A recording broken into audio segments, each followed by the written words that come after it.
jelema nu mere moal kudu susah sakitu.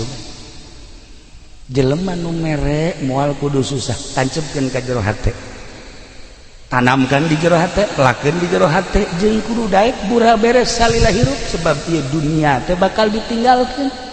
Nu mere moal miskin, moal susah ku sebab mere eta bae ti guru kula dipraktekeun ku urang dinya boga seetik bikin boga seetik bikin, masya Allah muyah mayah berkah asal yakin.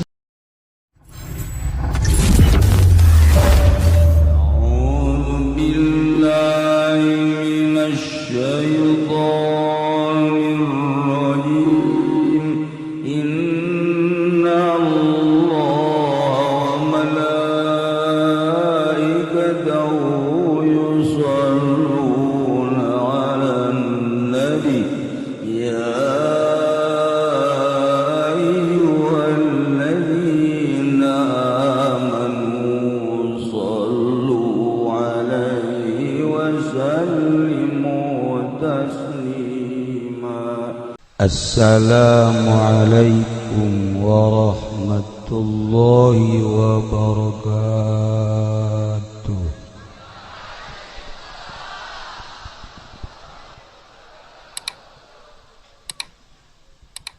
Alhamdulillah wassalatu wassalamu ala rasulillah Muhammad ibn Abdillah wa ala alihi wa sahbihi wa mawalah, amma ba'd. Faqala Allah ta'ala fil Qur'anil Karim wa huwa asdaqul qailin. A'udzu billahi minasy syaithanir rajim. Wa dzakkir fa inna dzikra tanfa'ul mu'minin. Al-ayat. Langkung tipayun urang sami-sami nyanggakeun puja sinareng puji ka Gusti Allah anu Maha Suci,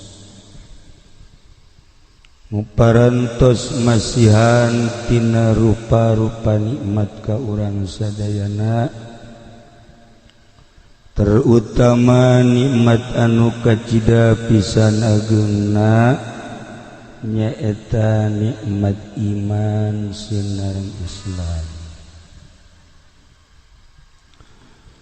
Sholawat sinareng salam mugia dilimpahkeun ka junjunan alam Kangjeng Nabi urang, Kangjeng Nabi Muhammad sallallahu alaihi wasallam, katut ka para kaluargina oge ka para sahabat-sahabatna rauh para tabi'in atsbat tabi'in al-mukarramun, para alimil ulama, para asatidz, para tokoh masyarakat, bil khusus kapun guru urang sadayana, kasepuhan urang sadayana, kersana ama didieu urang doakeun mudah-mudahan mantena dipanjangkeun yuswana, dipasihan kakiatan ku Gusti Allah Subhanahu wa taala, biasa nyaangan ahli-ahli saantero nagara Banten. Oge kakersana Kiai Haji Daud, Kiai Haji Badru, Kiai Kiai anu sanesna anu alhamdulillah katingali ku simkuring ku urang sadayana nu sakitu seueurna.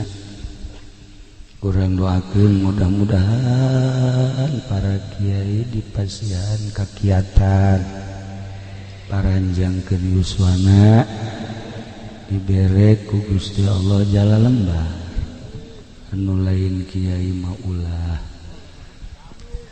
teu oge ka kiai anu ti Tangerang alhamdulillah aya Kiai Ato aya Kiai Udi Kiai Haji Hamid terutama Kiai anu tos maklum di planet alhamdulillah di luar planet dunia terkenal sebab di kalangan setan terkenal.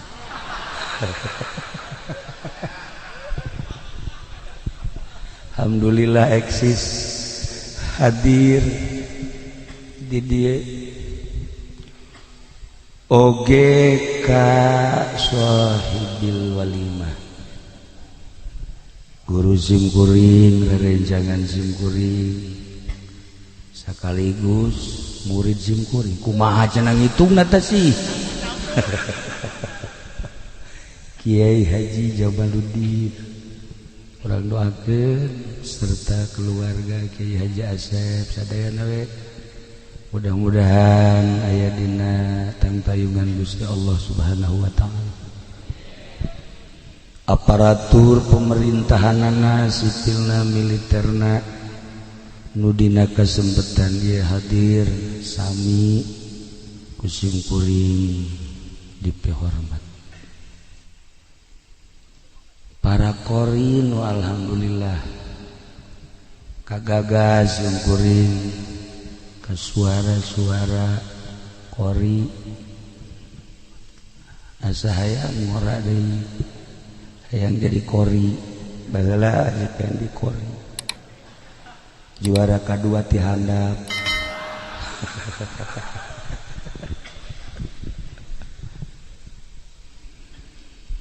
kalayan inayah ti Gusti Allah alhamdulillah khususna simkuring umumna urang sadayana dina wengi ieu tos aya catetanana kedah kempel di dieu ngareah-reah dorong doa ka Kiai Haji Jamaluddin padahal simkuring tos wanti-wanti haji bisi aya anu ngundang ulah ka Aad DJA DJA Duren Jatuhan Haji Aad ulah mun aya nu ngundang muhun cenah cek Haji Jamal teh muhun praktiana nu ngundang pugu geus diwanti-wanti ulah tapi nyana ngundang kekeh supaya hadir jangjina mah asal datang bae tapi ieu haju ngaji di dieu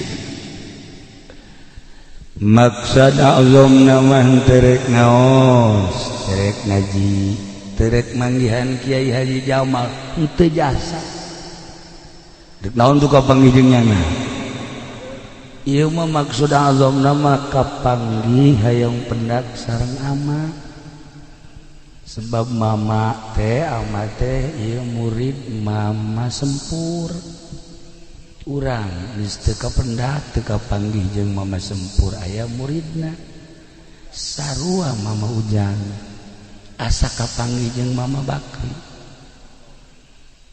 tuh rubadak ge langsung dari simkuring teh soal cukup sakitu ge padahal mah tadi derek balik dan kulantaran can dahar aju dahar heula nah geus dahar aju ngaji padahal mah cukup pendak sareng mama Ujang oge sebab eta nu dimaksana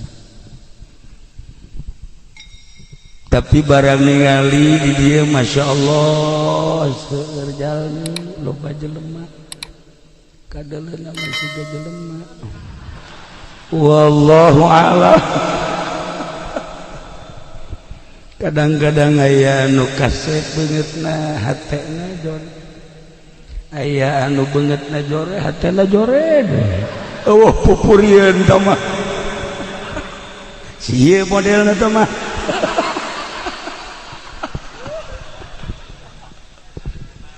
Aya nu kasep hatena kasep, geulis hatena geulis ngan hese.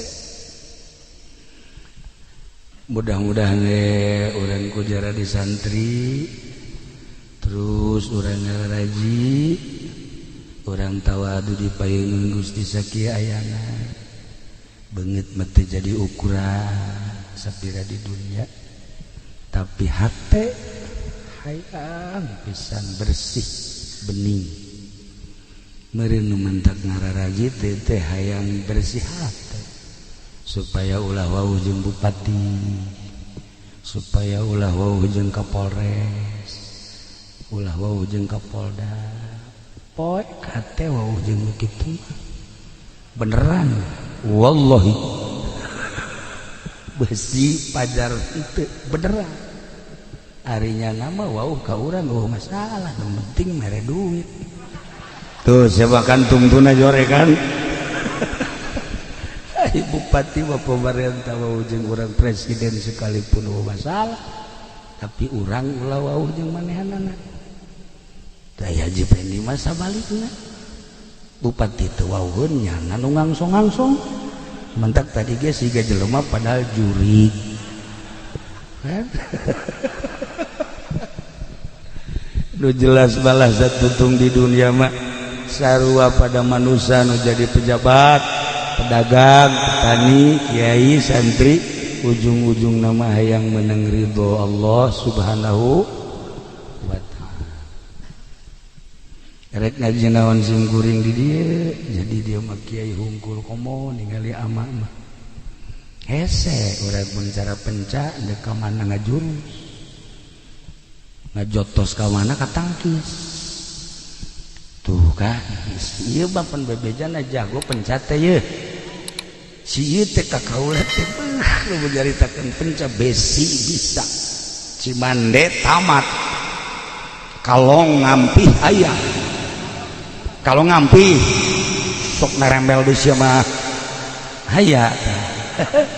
Tapi pernah ngajungkel ku Haji Salim. Lalagaan ngusruk. Cekulat itu penca mana? Ya Allah, horenganan sebuah pengakuan mantap terjadi ukuran, terjadi ukuran atuh. Horenganan tebecus nanau. Masya Allah, sigana we gagah make jas, duit mah teu mawa.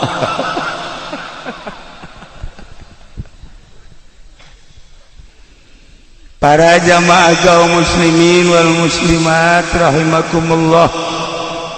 Dunia teh aya 5 benua.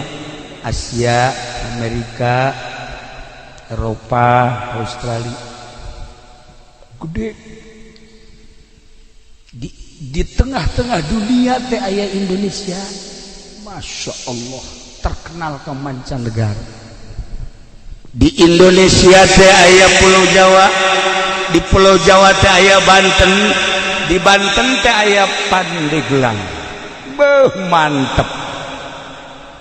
Ternyata Pandeglang teh lain sekedar tenar di Indonesia. Di Belanda teh tenar, di Perancis tenar, di Inggris tenar. Pokoknya masyhur urang Pandeglang teh maling. Tenar bisaan orang Pandeglang maling naon cenah kiai, maling daging aya mencit kebo. Urang Pandeglang makan terkenal nu mencit kebo di Mekah teh, nu mencit munding, mencit sapi orang Pandeglang. Urang Arab ge bingung nu kuduna 2 kintal kok jadi sakintal. Eta lah hebatna urang Pandeglang. Masya Allah, maling ge ka Mekah, di Mekah ge maling terus.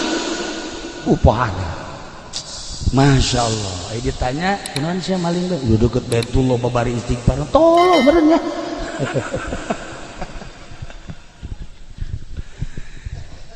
Pandeglang teh iya urang keur cicing di Pandeglang terek ngaji sim kuring mah rek nyaritakeun asal usul Pandeglang.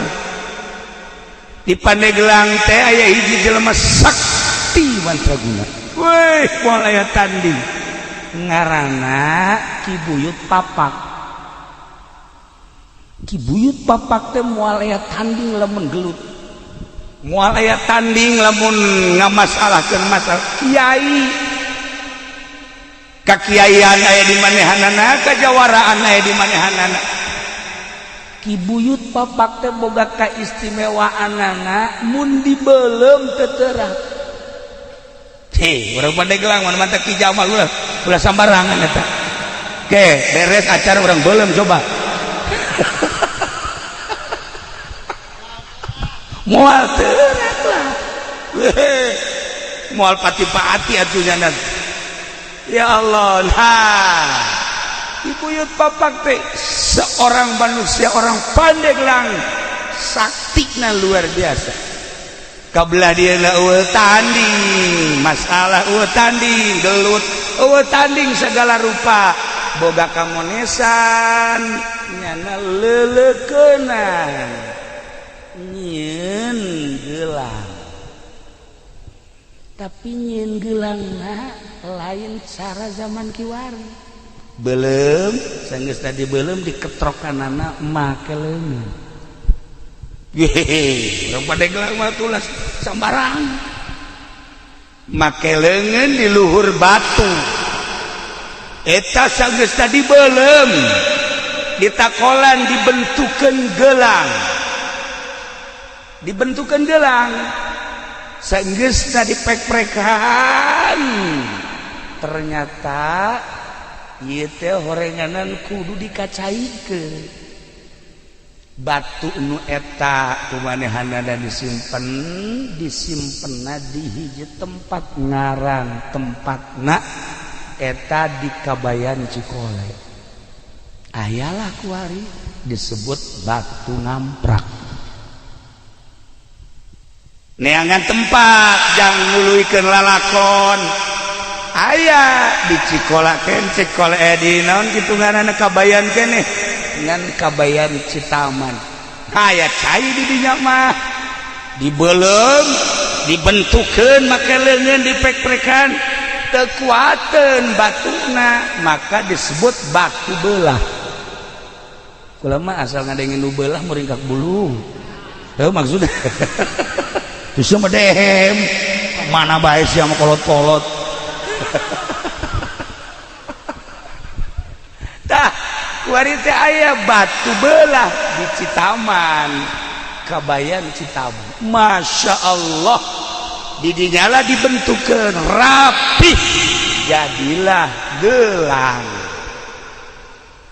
Maka nyieuna disebut pande, mande, gelangna gelang. Zaman harita langsung anjeunna lapor ka Syekh Maulana Hasanuddin diiring ku 5 jelema. Syekh Maulana Hasanuddin almarhum al-maghfurlah Qudisa sirruh, ya Allah ya Rabbi, kaget. Seorang Pandeglang kampung anu luar biasa, bahkan lain sekedar kampung leuweung meleg-meleg, bisa jijieuna nu sakieu hebatna diterima dengan 12 tangan ku Syekh Maulana Hasanuddin. Sageus teh diterima teu meunang balik deui, eta Buyut Papak teh diangkat jadi penasehat keraton. Jadi boga sejarah lain lalagaan, maka Pandeglang teh disebutna Panegelang. Lantaran zaman harita mah masih kena aya Belanda dilempengkeun Pandeglang. Sebab baheula Belanda mah loba pandendras, pande dan lain-lain sebagainya. Nah, iyalah asal usul Pandeglang.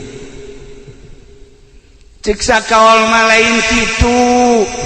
Sasarit Hidayatullah teh nyerang Banten, babat Banten nu dititik beratkeun ka Syekh Maulana Hasanuddin pada tahun 1500 berhasil Banten teh dikuasai ku Syekh Hidayatullah tahun 1570. Maka Syekh Hidayatullah teh nitipkeun Banten sebab geus selesai. Kaselesaiana saur Syekh Hidayatullah, alhamdulillah Banten geus jadi milik urang. Terus sampaikan ke Lampung, belah dituna Brebes, Tegal, lain letik-letik Keraton Banten teh di Brebes di Tegal, belah dituna Lampung. Masya Allah, Pajajaran teh ieu teh beunang ku Banten. Maka cek Syekh Hidayatullah ieu ngaranna Peni Glang. Peni teh nyambung, gelang teh gelang nyambung gelang, bahasa kinayah. Maksudnya nyambunglah perpolitikan, nyambunglah perekonomian, dibangunlah ku Syekh Hidayatullah perpolitikan atas nama Banten jeung perekonomianana. Maka Banten teh boga Pandeglang lain letik-letik sejarah. Hebat Pandeglang teh, sebanyak bangga orang jadi orang Pandeglang. Boga sejarah dibaca lain sekedar ku orang Serang, lain sekedar ku orang Banten, dibaca di Belanda, dibaca di Jerman, dibaca di Perancis, dibaca di Inggris. Pandeglang teh sejarah internasional dengan nama Pandeglang seperti itu. Wah, Pandeglang. Tapi cekaruhna lain kitu Pandeglang teh. Pandeglang teh sawarehna nyebutkeun ieu teh maksudna dedeleuan anu jelas. Bahasa dedeleuan anu jelas teh negla. Di Pandeglang teh aya hiji lembur ngaranna eta Sanghyang Herang. Sanghyang Herang kudu ka amat menyebutkeunana. Nanya na bangsa ke modal kos kitu momal nyaho sia matu. Di mana lembur Sanghyang Herang teh? Di dinya teh aya batu. Daerahna rada pasir. Di mana? Herang. Sanghyang Herang. Itu nyaho jepes ya. Itu sejarah sia bakal ditembak orang Prancis ya. Di mana? Iya, Sanghyang Herang. Di dinya teh rada pasir.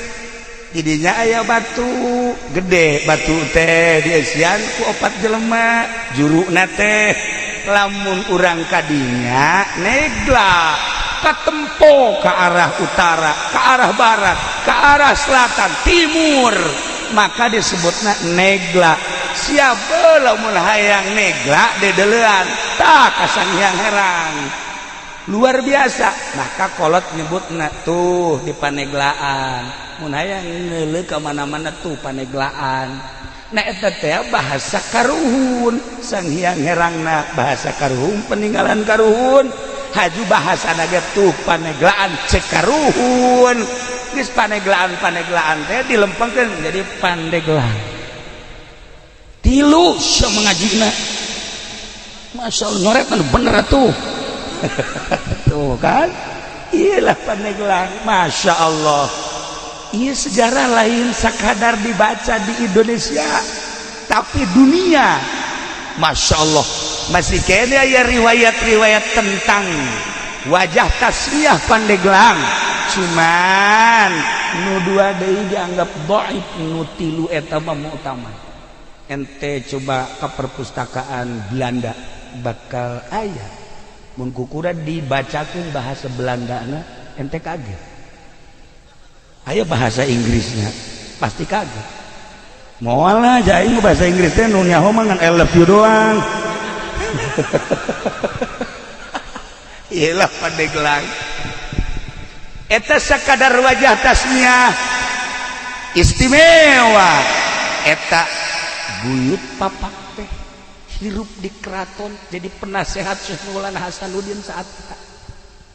Nu leuwih hebat deui di Pandeglang teh aya hiji kiai ngaranna Dasim.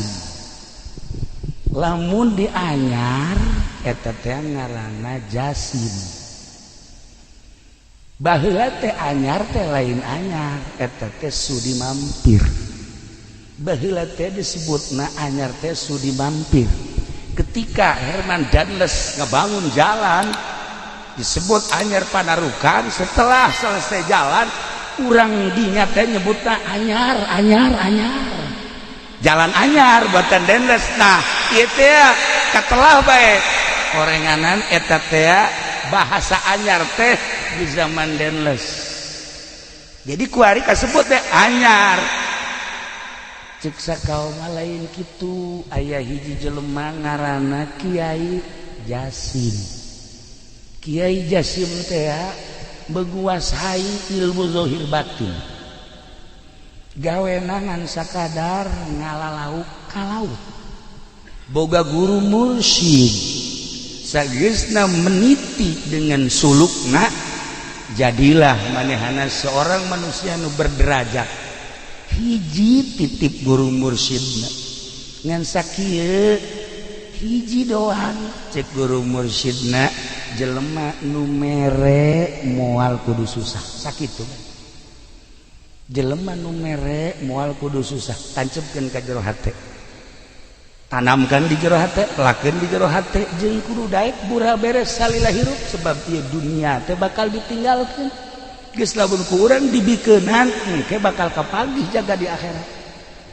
Nya cak guruna teh jelema anu mere moal jadi susah, moal susah ku mere. Akhirna manehanana ibadah di anyar, keur carita anyar heula. Ibadahna nya nama lain sekedar di darat. Di mana-mana beres ngaji ka laut. Di laut jangkar dikahandapkeun, mancing ongkoh, ngajaring ongkoh, tapi sholat dia di luhur parahu terus bae. Jasim luar biasa. Lamun urang nyaritakeun sholat di parahu, aya nu masantren cara urang kieu teu kaget. Aya modal ieu. Endek kumaha coba sholat di parahu ayo. Ya di darat ge carang. Ngomong di parahu. Nah iya di parahu ge salat bae. Ya Allah ya Rabbi, mancing dengan sakadar zahirna bae hungkul, mancing rek meunang rek henteu ngan lamun bener-bener teu meunang di akhirnya ngadoa, ya Allah ya Rabbi, ulah datang ka abdi poos ieu balik teh hiji dua mah bere ya abdi, jasana jang abdi jang fakir miskin lauk nonjol sorangan. Mancing merek menang rek henteu sebab nyanana salat di luhur parahu. Tapi rek balik lauk nu mana bae hayang diala, hayang dibawa. Sebab lauk eta kan boga aambeula. Saha ieu nu mancing, saha ieu nu di luhur parahu, pasti ieu aing teh digunakeun mangfaat. Disodakohkeun, didahar ku balerea, haju dipake ibadah, lauk ge hayangin. Kula kamari mancing jeung ieu ya beneran ieu mah alal hak mancing. Masya Allah barang mancing mulung gede sageus meunang suraknya ragag deui. Lauk emas anu kira-kira 5 kilo teh ragag deui nya kieu bae. Nanya ka kaula, kieu kok ragag deui? Atuh lauk teh boga aambean tolol. Atuh nyahoun nya ge. Aduh, kesambarangan lauk teh waliullah mah lamun mancing lauk rabeng solihin, lamun ka laut lauk teh hayang dibawa. Ai si ieu mah lauk nu geus aya ge gocobok indih. Ya Allah ya Rabbi, kunaasna teh ngirup ngaji. Sholawat atuh maca sholawat. Tah ieu karena Jasim satu ketika di Jasim asal maghrib asal maghrib memeh maghrib keluar dina laut maksudna geussan mancingna sebabnya jadi imam maghrib. Satu ketika ieu aya angin henteu bisa mendarat di laut. Masya Allah Gusti abdi teh imam di masjid teh di darat teh lamun eueuh abdi meureun jelema teh paburia. Ya Allah ya Rabb, sementara angin terus niup teu bisa mendarat. Terserah Gusti abdi mah sebab abdi mah ieu teh diparentah ku Gusti ka modelanana Ki Jasim di masjid Imaman aya di laut aya. Deuh urang bisa kitu nyandung urang. Geus pokona mah moal kanyahon ku nu kolot. Di nu kolot aya di nu gora terus. Beuh Haji Agus teh kula minta jampena kae heula Gus. Tenang heula nu kos kitu mau malah diturunkeun. Tuh ya ieu Jasim. Luar biasa Jasim Masya Allah.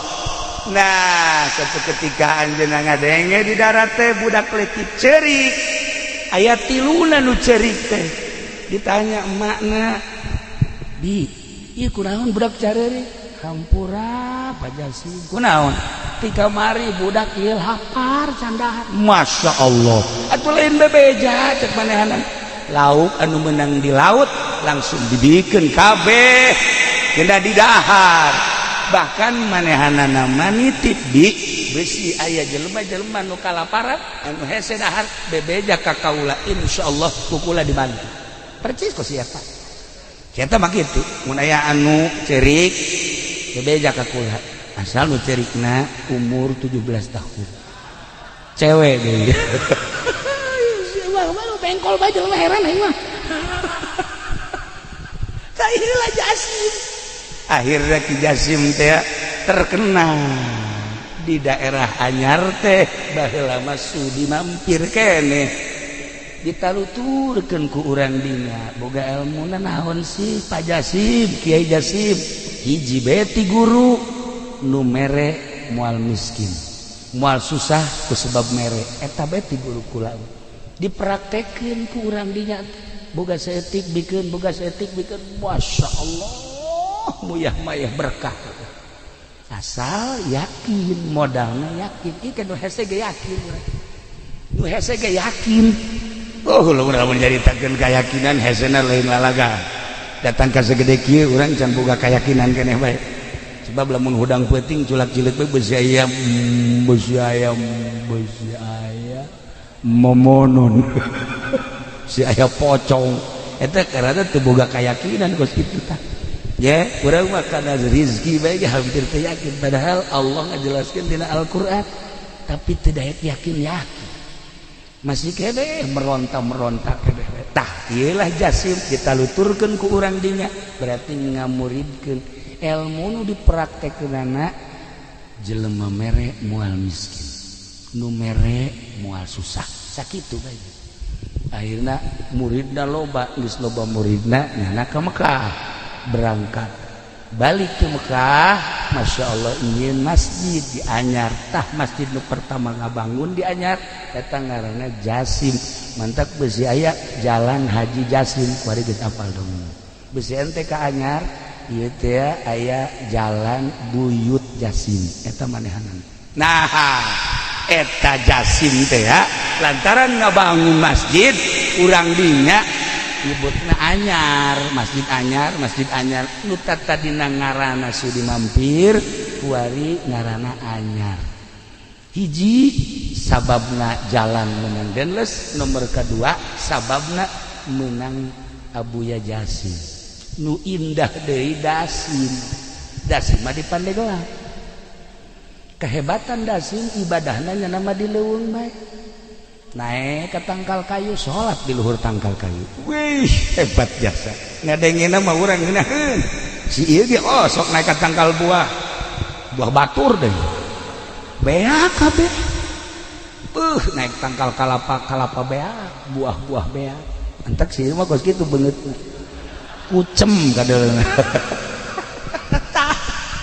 ieu Dasim istimewa ibadahna zahiran wa batinan mantak di Pandeglang mah istimewa sebenarnya mah Kiai Zohir Ambalaya Kiai Batin ge loba Kiai Zohiron wa Batinan Ambalaya Pandeglang baheula mah urang Tangerang urang Bogor urang Sukabumi urang Cianjur masantren teh lamun encan ka Pandeglang can anggus sebab di Pandeglang mah loba ulama Zohir Batin pokona hebat bae Ki Dasim mah sebab manehana mah nyandung opat lamun ka mamana ieu pamajikanana ngabring opat tilok ribut jangan babager lamun nu ieu ngalahirkeun ditungguan ku nu tiluan lamun anu kadua ngalahirkeun nu tiluan ieu nungguan ngeropeak masya Allah mang nyangungkeun mang nyesehkeun dongengna be urang resep kitu teh bisa mantep ieu dasim aya di Pandeglang aya hiji jawara urang Tangerang nyabaklah ka Kiai Prawira almarhum almaghfurlah kasekong bebeja mal dibejakeun ngaranna sebab eta anak insuna loba keneh ayeuna bebeja mama abdi malah embung elmuna naon hayang ilmu naon tuh hayang ilmu bisa nyandung ulah sia nyandung mah engke eungap ieu dunia nu sakieu legana bakal karasa eungap nyawa sia kolong leuit eungap nyandung leuwih eungap tibatan cicing di kolong leuit sempit sia karasana imah na ngabangun urang tapi urang agag-agagan di kadinya imah nang urang mobil nang urang tapi ketika urang dek balik aya eueuhnya tah leuwih serem tibatan sepaan eta lamun nu kolot nu ngora mah biasa bae sih indah bae tah maung leuwih tibatan maung nu kolot mah lamun geus manyun bae ge waduh hareuda komo lamun jejebris waduh jantung murang cek Mama Prawira ulah lah mun bisa mah ulah nyeun teh kula mah ya yang nyandung menta jampena dibere kieu jampena nya ieu dengekeun ku kabehan lamun urang ngala wudu ti zuhur wuduna eta kudu ditandean dina ember asar tandean dina ember cek Mama Prawira magrib isya subuh nah, serius haju aya kalapeh hejo tapas luhur jeung handapna bolongan saeutik setengahna inum ku urang setengahna deui cokot teh cai teh ember anu meunang wudu tadi hijikeun ka dinya haju tutupan bacaan ku maneh engke inumkeun ka pamajikan maneh ngan babacaanana moal dibikeun sakitu atuh sia nyarandung kabeh iya nu bahayana ya yang medit-medit begitu buka duit nyandung tak iya mau dipikir ieu carita Mama Prawira we akhirna dibacaan bener saenggeus da dibacaan inumkeun sesana kalapakna ieu pendem hareupeun lawang saha lawang imah urang geus insyaallah dilaksanakeun jampena dong nu moal dibikin tah eta alhamdulillah nu kolot nu ngora kabeh opatana namun ka mamana ngabri akur istimewa we pokona masyaallah ka mamana ya Allah bajuna akur sagalan akur cilok marara sama sakali eta jampe ti Mama Prawira banjurna luar biasa nah eta ngara barang ditanyakeun mama eta Siti saha jampe di Mama Dasim baheula di Pandeglang teh aya ngaran Ki Dasim Kiai zahiron wa batinan ibadahna lain dihandap di luhur tangkal kayu ge salat bae iyalah Dasim jadi boga sejarah lamun di Anyar ngaranna Jasim lamun di Pandeglang ngaranna Ki Dasim kiai kan badak lamun urang nyaritakeun seputar Banten kabeh ge boga sejarah Baros seorang nama manusia intelek ngaranna DJ Baros anu ngasahkeun keratonan Banten setelah babat Banten teh anu ngasahkeunana DJ Baros teh ngaran jelema ya aat badinya dagang can nyahonan naon Baros tuh kan istimewa nah iyalah seputar ngaran-ngarana lamun ku urang ditataan kabeh ge aya wajah tasnya Labuan Anyar Caringin terus Karang Bolong eta teh aya titi mangsana nu mantak di ngaranan eta teh Pandeglang Serang termasuk Banten mah geus kacerun ka aun-aun ka koncara ka mana-mana ka beja ka unggal negara harapal kabeh tentang Banten nah ieu Pandeglang teh heula ieu teh julukanana nu asli nama Kota Wali. Baheula sempet di zaman Belanda teh disebutna Kota Wali teh. Kabelah dieuna diganti Kota Santri.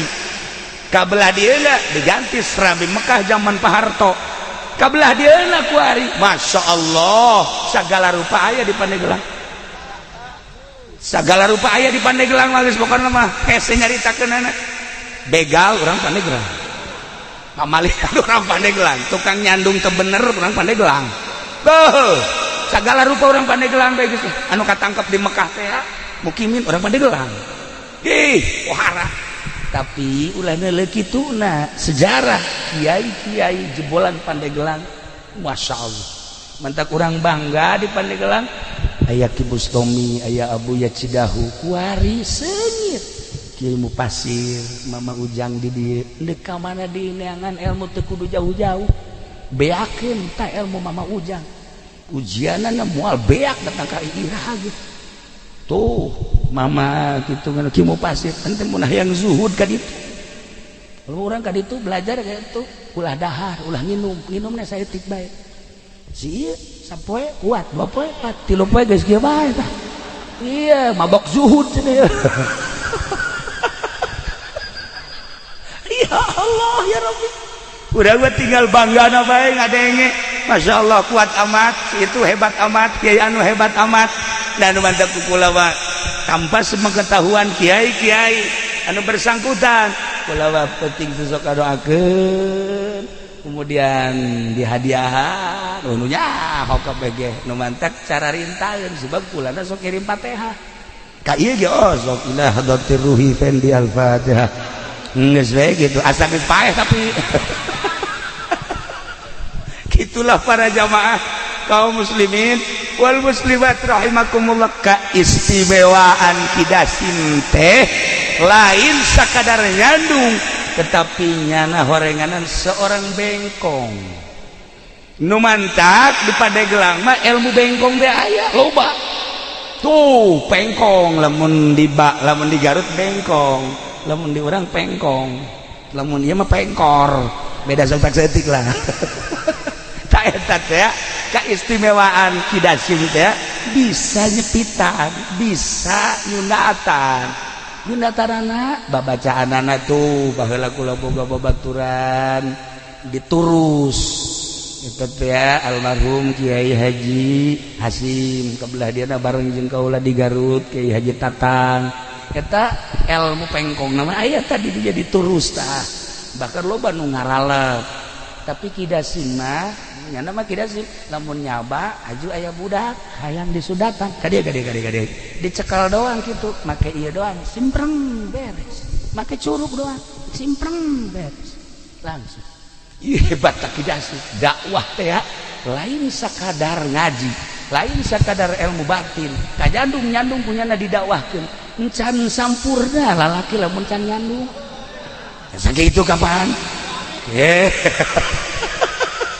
gitu kan asal bisa jampena lamun teu bisa jampena ya ulah daripada haji urang agag-agagan balik ke mana ya ai imah nangieun nyana ai sare di sisamling kepada eta teh beres tah ieu kidasim da pandai nyundatan haji nyundatanana mun keur teu mawa alat cukup make curug we ya Allah ya Rabb pernah sih ge nyundatan di talian manya nyundatan di talian beres nyundatan bentak teu bentak kieu salah nyundatan tah bawa ke Sunan Rohmat teh belajar nyundatan di Kiai Ali Murtado balik ka dieu langsung dipraktekkeun ku manehanana pohoan nya teu bebeja sakumaha simpreng mah beak kabeh atuh pararae jelema berangkat deui nya ka Mekah ka ditu bebeja ka guruna mama kunaon dia kukula mah disudatan pararae kabeh jelema emang sakumaha nyundatan atuh beak kabeh ya atuh manajang pamajikanana cesakeun saeutik atuh tah dipraktekeun tah ieu Sunan Rohmat Godog etalah anu pertama meraktekeun nyundatan yakni bengkong hasil daripada belajar ti Kiai Ali Murtado Mekah. Nah di dia dilanjutkan ku kidasin Jadi Kidasim teh boga sejarah hiji ibadahna lain bae di masjid, lain di musola, di luhur tangkal kayu ge terus bae ibadah. Nomor kedua pamajikanana opat tilok ribut. Nomor katiluna bisa nyundatanana tilok ceurik budak teh jeung tilok getihan. Cukup simpreng beres. Ya Allah, mun ditolak alam teh kakaraket tolak budak terus beres. Sudah kakaraket tolak beres. Kehebatan Kidasim. Ya Allah ya Rabbi, luar biasa. Pandeglang teh boga sejarah istimewa. Lamun urang nyaritakeun ahli batin di Pandeglang, almarhum Abah kula sok dongeng ketika masanten di Prakiwai Kiprewira sok milu sekong sok milu jamiahan Kaki Abdul Halim sok tukang mawa kitabna kitab Mama Sekong eta teh nu diajina mah Jamul Jawame beja cak Abah teh kos kitu.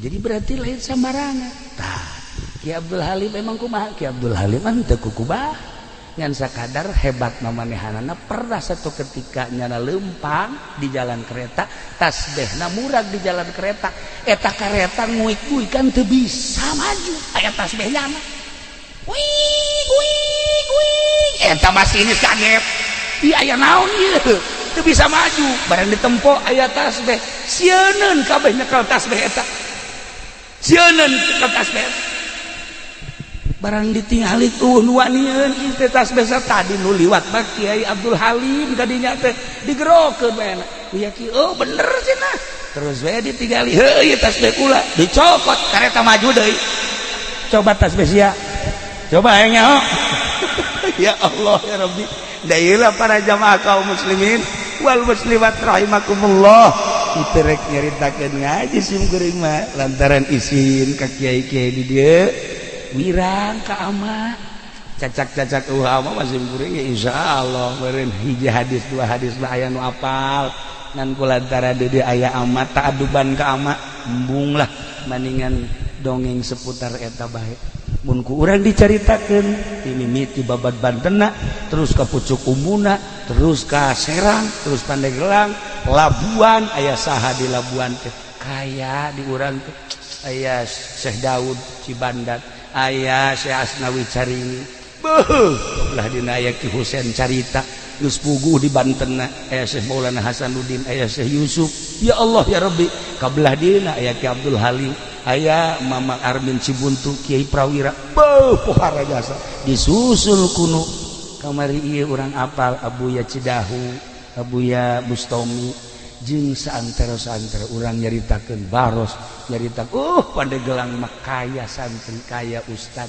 kaya beunghar kiai Kiai Zohir jeung Kiai Batit teu kudu ka mana ngaji teh cukup di Pandeglang bae teangan diragi kiai anu berpolitik aya kiai nu tasawuf aya kiai anu macam-macam ente deuk neangan kiai teu kudu ka Jawa Tengah Jawa Timur cukup deuk belajar politik aya di Pandeglang Banten dek belajar ekonomi kiai anu dagang ambalaya geus teh nyaho kaler kidul haram halal geus teh kiai eta teh ambalaya bari tah masa kiai boga showroom kiai boga showroom HP showroom mobil pada teh urusanna jeung bang ai bang teh lamun ku urang dibaca kitab dakepan mengandung riba di ditu da teh urang mun carita moal dibacakeun izin ka ama nang dijelasna mah seperti eta eueuh masalah eta teh seni variasi.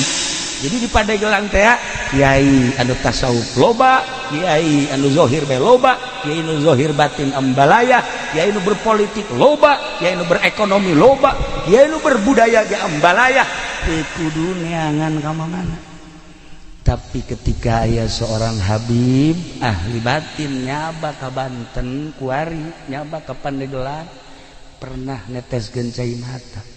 Sebab naon? Sebab nyana bisa ngobrol jeung laut ketika nyana ngobrol jeung cai laut ceurik nyana sebab ieu laut teu katahan deuk naik ka dieu Gunung Karang hampir-hampir cak Habib ahli batin nu kukula kuari karandapan Habib teh hiji Habib Lutfi dua Habib Umar tilu Habib Japat Habib Sehan eta bangsa Habib-habib nu waduh aredan edan Allah dari sieu mah edan jahe kolot-kolot gitu tahu diri mah tuh. Masya Allah. Itu beda jauh tuh. Orang ngobrol seetik ke mana apalin. Hati orang ketebakan. Masya Allah kadang meringkak bulu dah. Tapi aya satu kebanggaan. Masya Allah indah jasa orang mun kapanggih jeung Habib nu model kos kitu. Ngarasa handap diri orang ketika orang amprok jeung Habib begitu. Para jamaah kaum muslimin wal muslimat rahimakumullah. Iyalah cerita seputar Pandeglang, seputar Kiai. Ingat di Pandeglang aya 2 hiji Dasim di daerah dia, 2 Jasim di daerah Anyar. Ilmu anu terus kebelah dieuna dimuridkeun ialah ilmu ti Syekh Mansuruddin Cikadueun anu baheula nyekel satoriah salah sahiji anu muncul kebelah dieuna rifanya kabelah dieuna Qadiriyah wan Naqsabandiyah geus lamun jelema nyekelan kos kitu insyaallah moal daekeun ngadahar duit ti pamarentah. Beteng teh dijaga besi petingna teh bisa tahajud sebab urang ngadahar duit ti pamarentah ulah loba ti bupati baheulana petingna hudang mah hudang tapi ieu kekereucuman teu bisa pas gitu eta hese tadek dobatanana kos kitu ieu mah urang ngobrol pada santrina bae supaya urang ulah daek ngadahar duit bupati aya leutik mah tuh kan zaman katara ku aing hayang kan ja doh mantek ieu kadarena sinaran eta leleb teuing. Itulah para jamaah kaum muslimin wal muslimat rahimakumullah moal dilanjutkeun cerita-cerita selanjutnya jeung ngajina ge geus teu kudu make hadis jeung Al-Qur'an cukup cerita seputar Pandeglang jang cecekelan urang besi aya nu can apal wajah tasmiyati ti mangsa tentang Pandeglang jeung aya 2 kiai cikal bakal anu istimewa selain daripada ti Kesultanan Banten korenganan aya ngan ingat ieu keturunan Banten nu baheula mun asli ya tembak baheula ku Belanda sebab jelema nu asli keturunan Banten teh boga ruhul jihad anu tinggi anti Belandana teh nampak dicatat dina sejarah kiai anu anti Belanda nyawa taruhanana. Nah nu ngancak nu arasli teh ka kampung teu nyebutkeun keturunan Banten teu nyebutkeun keturunan Cirebon sebab lamun kanyahoan zaman Belanda tembak dibuing seret maka dilanjutlah ku anu bangsa rada semis masalah nu aslina ge aya ngan nu bodoh maksudna zaman Belanda lamun nu pinter keturunan nu asli tembak tapi lamun keturunan asli bodoh masalah sebab naon moal aya jihadan sebab jihad ge moal didaregekeun nu hebat eta kan jelema na keturunanna istimewa kemudian ruhul jihadna pasti tinggi pinter ngomong sakecap dua kecap ditaluturkeun ku jelema perang teh ya ieu teh kumaha pemimpin urang lamun nyaritakeun baheula masyaallah Ki Amar Khatib terus ka belah ditu da sejarah-sejarah Banten urang teh tergugah hati terus di Banten mah moal eureun kuari teh kuari Belanda teh nu paling ditingali sa Indonesia hanya 3 1 Banten nomor kedua Makassar nomor katilu Madura 3 daerah eta mah geus bae orang Belanda per detik ieu masih kena naliti Banten Makassar Madura 3 eta mah geus lain lalagaan geus masyaallah sebab lawan aya andil orang Makassar di Banten aya andil orang Banten di Makassar aya andil orang Banten di Madura aya andil orang Jawa Timur bukan Madura Jawa Timur di Banten nu 3 eta mah persatuanana luar biasa nu mantak menang ge babat Banten dibantulah ku orang-orang tersebut maka sampai ayeuna orang-orang Belanda, Inggris, Prancis neliti saha nu bergerak di Banten. Siapa orangnya? Saha nu bergerak di Jawa Timur? Siapa orangnya? Saha nu bergerak di Makassar? Saha jelemana? Sampai ayeuna masih kena diteliti keneh bae. Itulah para jamaah kaum muslimin wal muslimat rahimakumullah sing kuring ngarasa bingah biasanya baka dieu ngareurah ilqaul surur ka rerencangan sim kuring ieu teh ku sebab Kiai Haji Jamal sok datang dari itu malam Salasa obrol-obrol di ditu teh ai pas ka dieu kula mikiran eta si lamun balik sedeket eureun ngaji teh jam 12 atau jam 1 eta mun balik ka dieu jam sabaraha eta di Jamal eta moal bisa sosonoan meureun malam Salasa nya tah ieu lah para jamaah jadi artinya jadi akrab lah teu aya jarak antara simkuring jeung Jamal Kiai Asep baheula rakana kan nya geus ngiring ka Baghdad ka mana alhamdulillah lumantak hubungan Cilongok jeung Solok Jengkol ieu ge Solok Jengkol ge aya catatanana nu mantak disebut Solok Jengkol teh aya wajah tasmiahan pohoan tadi teu kabahas tapi geus penting teu kudu aya kunaon nu mantak disebut ieu kampung Solok Jengkol aya lah ya para jamaah kaum muslimin wal muslimat rahimakumullah perkampung-perkampungna ieu teh aya menang Belanda baheula sejarahna aya di Belanda di Indonesia hese urang neanganana jadi mun hayang apal urang kudu ke Belanda ka ditu hese nah gitulah malam ieu alhamdulillahirabbil alamin jang menggugah sejarah ternyata Pandeglang lain sakadar daerah biasa-biasa kaya dengan potensi-potensi anu berjuang di keagamaan sampai ayeuna Pandeglang tetap diperhitungkeun kiaina jeung santrina ulah dikira Pandeglang lamun geus turun we ka Jakarta wah urang Jakarta sarieun beak sapi beak pasar beak urang Pandeglang itulah ya jadi malam ieu sakadar membuka supaya tergugah hati urang-urang Pandeglang supaya neruskeun sepak terjang leluhur urang sepak terjang karuhun-karuhun urang anu ibadahna mu ditataan kiai-kiai aya catatanana di Labuan aya kiai sabaraha kiai nu hebat di Anyar sabaraha Caringin aya sabaraha terus ke belah dieu ka Serang aya sabaraha Pandeglang aya sabaraha wah istimewa nu panglobana di Pandeglang di dieu gitulah seputar tentang Pandeglang hatunan kitu garada simkuring hapunten tina samudaya kalepatan sareng kakiranganana urang doakeun ama mudah-mudahan dibere kakiatan ku Gusti Allah Kiai Jamal sekeluarga mudah-mudahan dipasihan kanugrahan ku Gusti Allah kitu keneh keluargana Kiai Asep jeung sajabana sadayana mudah-mudahan aya dina rahmat Allah Subhanahu wa taala urang nu haladir di dieu di berbagai elemen mudah-mudahan sami-sami aya dina tangtaingan Gusti Allah Subhanahu wa taala doakeun simkuring insyaallah ngadoakeun urang pada silih doakeun dalam rangka lillahi kalimatillah sekemampuan urang pondok pesantren anu dakwah mimbar anu di pemerintahan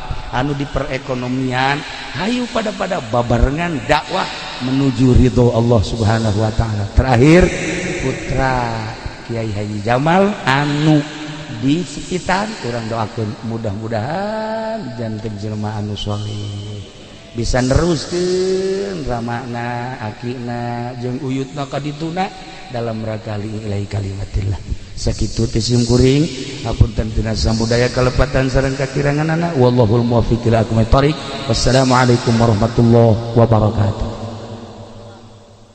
Allahumma shalli wa sallim ala sayyidina Muhammadin fil awwalin wal akhirin wa barik wa sallim ورضي الله تعالى عن ساداتنا أصحاب سيدنا رسول الله أجمعين يا الله يا رب العالمين اللهم ارحم أمة سيدنا محمد اللهم اجبر أمة سيدنا محمد اللهم أصلح أمة سيدنا محمد اللهم فرج عن أمة سيدنا محمد صلى الله عليه وسلم اللهم انفعنا بما علمتنا وعلمنا ما ينفعنا وزدنا علما ويقينا وزدنا علما ويقينا وزدنا علما ويقينا والحمد لله على كل حال ونعوذ بالله من كل حال أهل النار اللهم اهدنا الصراط المستقيم اللهم اهدنا الصراط المستقيم اللهم اهدنا الصراط المستقيم صراط الذين أنعمت عليهم من النبيين والصديقين والشهداء والصالحين وحسن أولئك رفيقا ذلك الفضل من الله وكفى بالله عليما وصلي وسلم على جميع الأنبياء والمرسلين والحمد لله رب العالمين تقبل يا كريم الله الله الله الله الله الله لا إله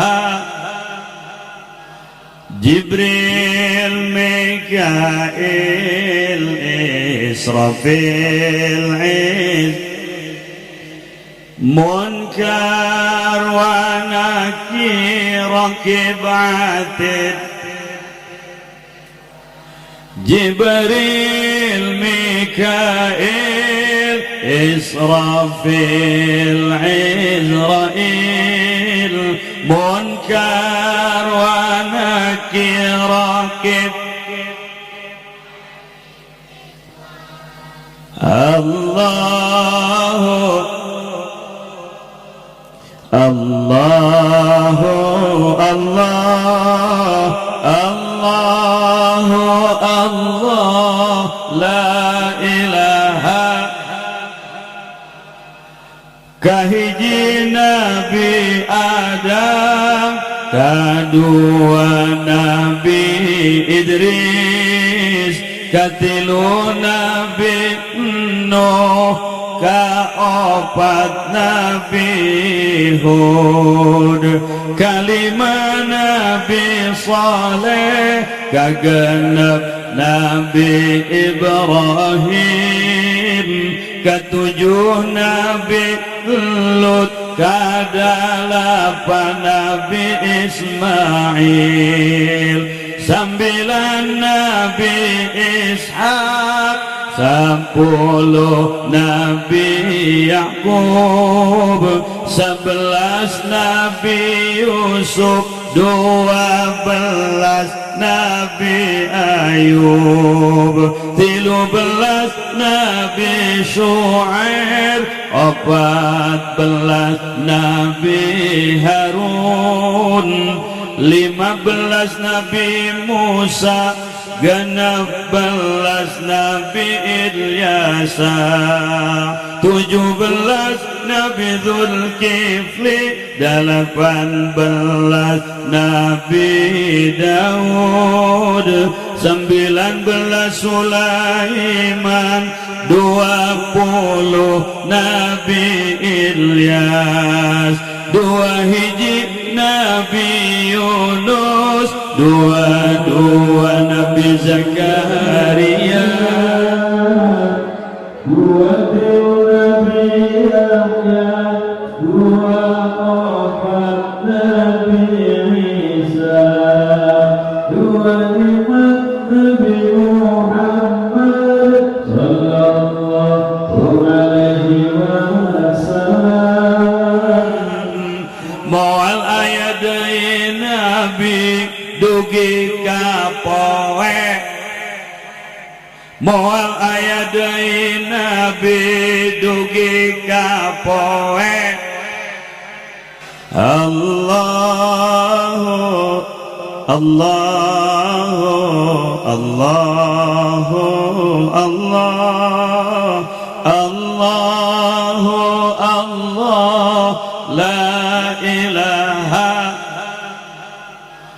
Jibril, Mikail, Israfil, Munkar wa Nakir, Rakib, Atid. Jibril, Mikail, Israfil, Izrail, Munkar wa Nakir, Rakib. Allahu